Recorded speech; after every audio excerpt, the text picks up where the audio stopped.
Welcome to the Tech Egg. Don't get scrambled. Enjoy the video. You start now. Hold the Flutter Spoon at a 30 degrees angle with a relaxed grip because control beats force. Once you have your batter or sauce measured and the bowl half full, place the spoon near the rim and begin short, quick back and forth flicks to introduce air.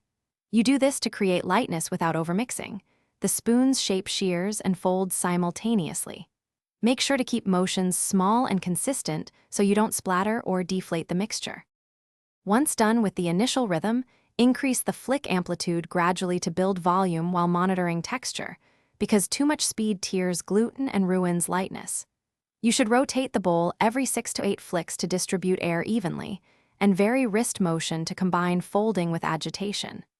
If you're making a sauce, aim for a glossy sheen. For cake batter, watch for soft peaks. Make sure to pause and scrape the sides to reincorporate unmixed bits as you proceed.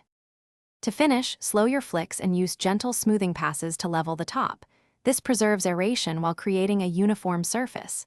If the mixture deflates, don't panic. Rest it for 2 to 3 minutes, then reintroduce air with light, deliberate flicks. You'll recover some volume without overworking. Make sure to clean the spoon immediately after use to avoid sticky residue.